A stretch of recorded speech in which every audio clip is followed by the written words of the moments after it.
Hey guys, it's Caitlin. Thank you so much for watching. So today, I feel like I look really odd. Just like odd. I feel like my face looks puffy. My eye makeup looks a little lackluster. I'm feeling a little odd today, y'all. I don't know what it is. But anyways, I am on my lunch break and wanted to try and record really quickly the My Rules for Life post-op tag. I was tagged by the amazing Lily VSG, Liana. In the original tag video that she and freaking Rachel, I was so jealous. I was so jealous that I was working at 5 o'clock that day and they were on this live Google Hangout, and then Sabrina popped in, SJ popped in, and like, it was just like the trifecta of amazing women that I was like, oh, I was a little miffed that I wasn't able to jump on and interrupt their video as well. But anywho, it's been taking me a long time to get this video out there, so I'm hoping that this will be okay. I've tried to record it a few times and I just feel like I'm super long-winded as per usual, but let us get through it. I will start off by saying I don't consider myself an expert at any of this. I'm only 10 months out post-op for vertical sleeve gastrectomy, so I'm not an expert. This is just what I've been doing, and you know, that's what this tag is about. My rules for my life. Y'all don't have to follow it, y'all don't have to like it, but I found it very interesting to be watching other people's tags of this stuff, so I figured, yeah, I was tagged, so let's do it. Pony up here, girl. And I think it's really good. I think it was a great idea to put this out there because for some reason, people on the interwebs have giant ball sacks. Do you know what I'm saying? Like, if they feel like you're not doing something right, they're going to tell you, and they're going to tell you why, and they're going to tell you what they do better than you and how much more successful they're going to be than you are because you're not doing it their way. And I just think that's a load of crap. Like, that's a load of crap. Horse shit right there, okay? So if you're one of those people, please stop. There's no need. We do have one commonality in common, obviously. We have one thing in common, and that's the fact that we have either had weight loss surgery or very specifically the type of weight loss surgery that we've had. So if you've had vertical sleeve gastrectomy, and I have as well, freaking amazing, right? It is great to know people that have had and gone through that same experience. But you're gonna have a different endpoint game in mind. I have a different endpoint than you are, even though we had the same surgery. You're gonna have a different journey to get to said endpoint. I'm gonna have a different journey. We're not gonna lose at the same rate. We're not gonna lose the same. We're not gonna, do everything on point. You may not work out as much as I do. I may not work out as much as you do. I may eat more carbs than you. Doesn't mean I'm right and you're wrong, and vice versa. It doesn't mean there's no right and wrong in this. Again, my rules for my life. So I think it's important to really remember that just because you're doing it somewhat one way doesn't mean it's the only way for it to be done, and doesn't mean that anybody else is going to be less successful than you. So now that that's freaking out in the open, I don't know. Don't you feel like my face looks really puffy today? Oh my god. Anywho, so I'm gonna go through these hopefully quickly here. My rules for protein. So basically, what are my target goals for protein? What have I set for myself? And what has my doctor or nutritionist set for me as far as my protein goals for the day, I guess? And for me, my doctor and my nutritionist set me at a minimum of 80 grams of protein a day. And obviously, it's more difficult to hit right as soon as you're post-op, but I've hit that pretty consistently as far as like a month out. And so I try and keep mine in between the range of 80 and 100. I've read that if you go too much over 100 grams, it can cause gain. Not for everybody, obviously, but I'm just kind of going to err on the side of caution and do it between 80 and 100 grams of protein. Again, my nutritionist, she wants me to be at 80 grams at least a day. What do I think about shakes and bars? So I'm like a person who lives for convenience, and I will tell you right now, I'm pretty lazy. Like I don't like to admit it because it's not like obviously a great trait to have, but unfortunately that's just kind of in my personality. So if I can grab a protein shake and have that for lunch and be out the door or sit at my desk at work and eat that rather than having to like cook up a steak and like a breast of chicken and vegetables, then unfortunately I'm gonna gravitate towards the shake because I feel like, again, I'm just a creature of convenience is what I was going for with that. Oh my god, this is a hot mess already. I'm sorry. I just really I like to have things quick, easy. Not everything. I don't want everything quick and easy. I want them, but my meals, I like them quick and easy. So shakes I definitely do. Bars I kind of have to back off of because I feel like I'd have a Power Crunch bar and it wasn't filling me up. So I would go and still eat something else. So, and I don't like the Quest bars. I just feel like they're way too heavy for me after surgery. So I haven't been able to eat those. And I feel like I almost go to protein bars as like a snack and as like a treat. Like the Larry and Lenny, I know it's not a protein bar, but I kind of justify having like a Larry and Lenny's cookie because it's a protein cookie. And I feel like I can kind of get carried away. If I buy a box of those or a box of Power Crunch bars, they're gone way faster than they need to be. So I try and stay away from those. Yeah, and if I have like I don't remember what they're called, the Robert Irvine ones from Walmart, they have the peanut butter and they have like a cake batter. If I have one of those bars, I will have those periodically and I'll have that as a meal replacement. But I generally, if I'm going to choose anything, it's going to be a protein shake. And a lot of times I'll just do a Premier Protein with some Simply Smart milk that adds some protein and then some instant decaf coffee. I do want to try doing the whey protein shakes that SJ and Rachel have been talking about. Initially, in like my first couple of months pre-op, I was doing like making a shake at home every morning with powder and ice and PB2 powder, and it was really great. Again, I'm lazy, so I tend not to have enough time in the morning to do that, but I really want to try and get some whey protein powder, whey isolate protein powder, and try doing that because I feel like that would be a really good option for me. I feel like I'm even almost reverting back to skipping breakfast and just having a coffee, and because I'm filled on my coffee, I don't eat breakfast, and that's just, it's not great. So I'm trying to stay away from the protein bars, but hoping to try the whey isolate protein shakes to see how that goes for a meal replacement. Now my target goals for water. My nutritionist and my doctor's office would like me to obviously have the 8 ounce glasses of water a day. Ideally, I would love to be at 100 ounces of water a day. But that probably only happens on the days that I work out because I'm still really having a tough time with getting my water in. Not when I'm at work. When I'm here at work, I have a 24-ounce cup of water at my desk, and really similar to what Rachel does is I will have my coffee for breakfast and then have a 24-ounce glass of water, and I can't have my snack like a cheese stick or something until I've drinking the whole 24 ounces. And then I go from there and I can't have my lunch until I have my 24 ounces.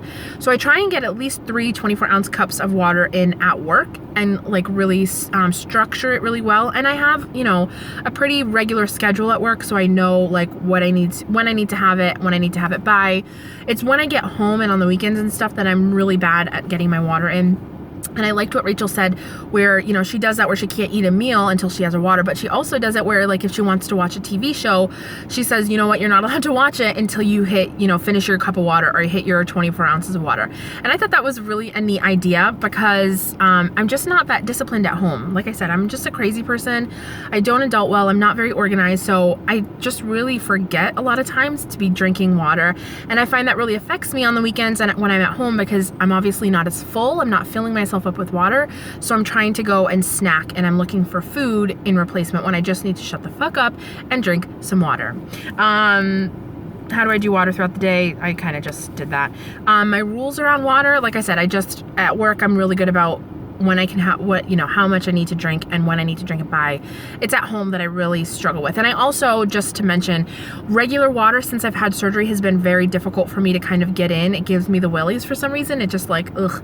So I always have to have, I don't think I have it in here, but I always have to have a flavor squirter. I just get like a Market Basket, which is a local grocery store, like a raspberry lemonade, and I just squirt it really quickly in the water bottle, and I have to have that. And I only like that one flavor. I don't know why. But I can't drink water normally. I have to have the water squirter, flavor squirter. So I literally have them in my purse, at my desk, in my drawers at work. I have them like almost in every room in the house, and I have to have that. So that's how I do my water. Now my rules in regards to vitamins. So what are my requirements set forth by my team? So they want me to have obviously a multivitamin, a B12, I think that's the one that dissolves, the cherry one that dissolves under my tongue. Vitamin D, my last follow-up, I was pretty good on my vitamin D, so they didn't give me a prescription, but I do still take like tablets that I get at the CVS, Target. I have to take iron supplements because my iron was deficient when I went in for my last appointment, and I feel like I have such a hard time with those, you guys, because it just looks like dried up blood pills. I know I'm the weirdest, but I have such a hard time taking them, and I know that I need them because I'm always tired, always. I can get like 10, 11 hours of sleep at night, and I am exhausted when I wake up, no matter what. So I know that I'm still deficient, and when I remember to take those, or I force myself to take those, I take a vitamin C as well, because apparently it helps the iron to be infused in your system better. So I always take them together when I remember to take them, and also calcium. The one thing that I have to kind of follow is the calcium I can't take with the iron. Like I can't take them close together. So I always have my calcium in the morning, and when I do my iron, I do it at night. Just because they kind of offset each other, I think. So your body doesn't absorb the vitamins and the calcium and the iron and everything when they're together, which is interesting. But that's what I've been told. And do I take any additional ones? I did just start taking folic acid. The reason for that is because when I went in to see my gyno, I talked about we were thinking about trying to have a baby. And so she said, anybody who's considering prenatal, or considering getting pregnant, and is prenatal, they should be taking folic acid. So I've just started taking that within the last couple of weeks. Also, to note, my multivitamin that I take every day since like pre-op has been a prenatal vitamin. I've just always read that they have more vitamins and nutrients packed in, so I've always taken a prenatal. So that is what I use for my multivitamin daily. So blood work, I get that every like 6 months or so. And like I said, I am scheduled to go, I think the end of this month or in September for a follow-up, but I was deficient in iron last time. She said that I really need to get better with my iron pills, because she said that I may have to go for like an iron transfusion, which she said is very long and drawn out and obnoxious, and you just don't want to do it. So I really need to get better at that. But that's the only thing lately. I might be deficient in vitamin D again because I was tanning before I went to my last follow-up to do my blood work. Right now, obviously it's summer and I'm outside, but not as much as I'd like to be. So I may be deficient in vitamin D again. I don't know. We'll see. Is that the only thing? I think so. So now, rules for exercise. What rules did my team set forth? My nutritionist just wants me to be active 3 days a week. That's all she ever set forth. She didn't really give me, she did actually. She said about 60 minutes a day for 3 days a week is what my target was. For me personally, I want to be at the gym at least 3 days a week. Over the summer, it's been a little bit of a challenge getting there 2 days, maybe 3 days a week. But I'm starting to train for a 5K. I'd like to do some 5Ks this fall, and I feel like it's really going to kick my butt into going to the gym. So I'm going tonight for my second night this week. It's Tuesday, and then I'll be going probably Thursday or Friday for the third day.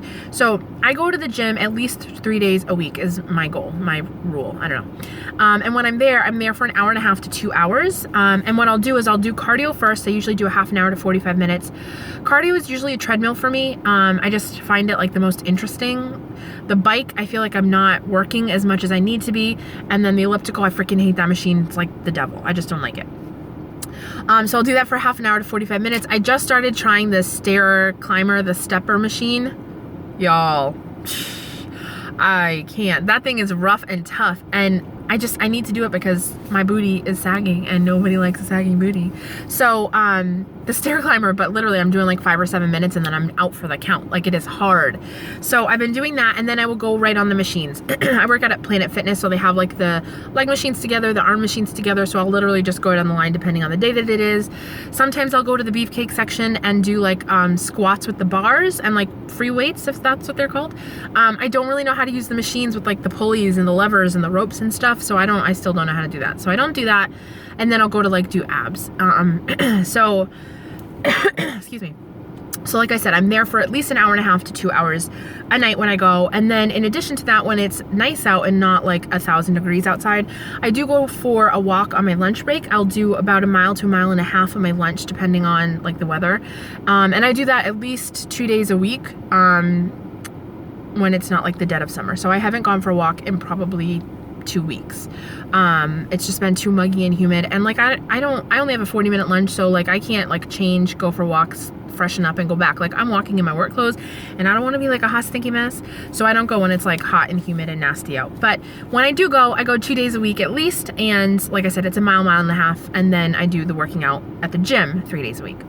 So yeah, so when I talked to my nutritionist about that kind of routine, she said that was great. My goal is just to be active 3 days a week for 60 minutes. So there's that. Now my rules in regards to the food that I eat and tracking. So my daily caloric intake, I was told that it should be about 800 to 1,000 calories, I think it is, a day. Depending on if I'm working out and I have like a little bit of a protein shake afterwards, I'm between 800 and 1,200 calories a day. 1,200 is like on the really high end. But yeah, I usually am more between 800 and 1,000 calories. Even on days that I do work out, sometimes I don't hit the 1,200 mark, but my highest days that I've seen have been about 1,200 calories. And I did talk to my nutritionist about that, and she was fine with that. You know what I mean? Like I said, they did say between 800 and 1,000, but obviously you're wanting to replenish, you know, your body and your muscles and feed those after you've worked out. So she was on track and on board with that. So portion size, I never really was one to, now there's a dragonfly right on my windshield here.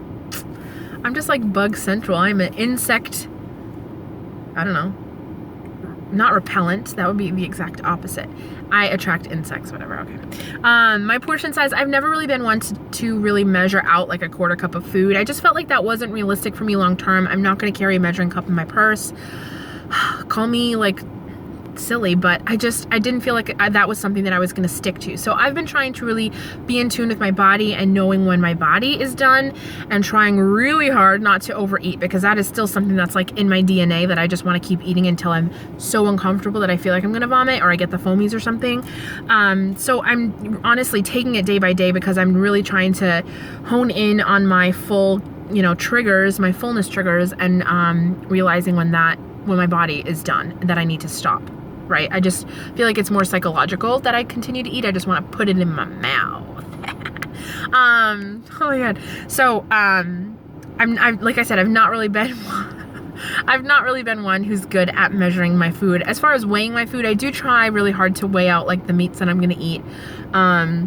If I have like a rotisserie chicken that I break it into 3 ounces, 3.5 ounces, and then I'll bring that for work. Or if I'm having like steak or something. So that is something that I do weigh out. It's just like the measuring cup thing. Like, I'm not down with that. I can't handle that. I really need to pay attention to my body and know when I'm done, and know that I need to stop. And that's just what I find important for me. Macros, I've been really bad with tracking on MyFitnessPal. That was one of my August goals, and I'm like trying to catch up. But I've been really bad with tracking, you guys. I don't know, I'm not good at it. So I really just, whoa. I didn't talk about my protein to carb ratios and my protein rules, so we'll talk about it a little bit here with macros. So I don't have any specific rules that I follow behind how many carbs I can have a day or what my macros need to be. I probably should, but I just have kind of come to the point where I will review the nutritional facts, and if I feel like something's out of control for the carb count and doesn't have nearly enough protein, then I just kind of disregard it. Unless it's the Cheetos, the baked white cheddar Cheetos, then I don't care. It has like 1 gram of protein, and I'm like, yes. But yeah, so I don't have specific macros. I would like to talk to my nutritionist when I go back in a couple months, because I feel like I'm getting my protein, and again, I should have talked about this in my protein goals, but I feel like I'm getting my protein, like I said, from protein shakes and things, and not whole natural foods. And even though I am a person of convenience and I find myself to be incredibly lazy, I want to break myself out of that. I want to be getting my protein and hitting my macros and everything from whole foods, from natural foods, not processed foods. You know what I mean? I think it's amazing that Jane, I think it's C. Jane Shrink, is a vegetarian, and she's doing all this and like hitting, whatever goals she has set forth for herself. It's really interesting to me, because again, I'm not really good at that. So, and Leanna has even been talking about that too, starting this new whole food diet, and getting her protein from whole natural foods rather than processed foods. And I really want to talk to my nutritionist, because yeah, I'm hitting my goals, but I still feel like I'm eating crappy foods. I'm not eating the best foods. And if this is something that I'm going to change forever, then I feel like I need to be implementing a healthier lifestyle, not just like eating processed bars, eating processed foods and bars and shakes and stuff like that, and not getting the nutrients I need from vegetables and actual meats and beans and things like that. So there's that like little tangent. But yeah, so, and then I wrote down treats. I don't know if they were talking about like, do I eat treats? I mean, again, the Larry and Lenny cookies, they're bad news bears for me because I will buy them and they're really good, but I won't just eat like a quarter or a half. Like I will eat the whole cookie. And if I buy a box of them, like it's not good. So I try not to have too many treats around me because I feel like I will just overindulge, unfortunately. So there's that. So yeah, that is kind of how I've been living my life. I hope that was helpful. If not, I apologize. But I mean, like I said, no, your kind of game plan very well may be very, very different than mine. And that's okay. I'm okay with it. I hope you're okay with it. We are all kind of working to get to the same goal of being healthy. Maybe you're working to the goal of being skinny and this doesn't work for you. And again, that's totally fine because you're not living my life. You're not me. You're not dealing with this body. So just know that anything that you're doing, as long as you have a plan and you're on point with your doctor's recommendations and their guidelines and their rules set forward for you, then you're not doing anything wrong. You know what I mean? So do you. I don't know. Like I said, I've gotten a lot of great tips and tricks from people just watching these videos. So and if nothing else, just to know that we kind of are all different in our own walks throughout this process is really great and eye-opening, and I love it. And I love being able to kind of hopefully detract or defer all of the haters, because there are some people that, like I said, the interweb's got some ball sacks on it, okay? And I just think it's important that we know, like, we're not going to lose at the same rate as somebody else. It doesn't mean you're less successful. It doesn't mean you're doing something wrong. You know, just don't compare yourself to others. Definitely listen to what others are doing and pick out the points that you feel are beneficial to you in your journey, but don't compare yourself to others, because you're not somebody else. You're you, and there's only one you in this universe, and you're it. You know what I mean? So do what works for you. Be proud of yourself. Kind of go through this journey with an open mind, and don't get too discouraged if things aren't going exactly as according to plan, how you've planned it, not how the universe has planned it.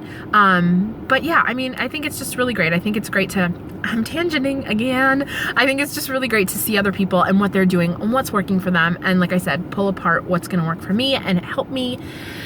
And there you go. So I hope you guys enjoyed this babble fest of a freaking video. Thanks for tagging me, Leanna.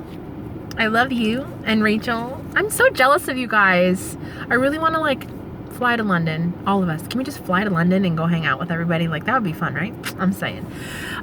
So that's it, you guys. I think I might be late for lunch. I gotta go back, but I really appreciate you guys watching. I hope, tagging people. That's one thing I should have prepared and I didn't. So I tag anybody who would like to do this video. I think it's a great idea. I think you have nothing to be ashamed of if you're not doing something totally by the book. Hello? Have you seen this hot mess of a VSG surgery patient? But just kind of embrace what you're doing, and if it's working for you, right on, man. So thank you guys so much for watching. If you want to do the video, tag your motherfucking it. Thanks for watching, guys. I love you so much. You know that. I hope you do. And I will catch you later. Bye. Stop. I can never stop this thing. I'm like, who am I kidding?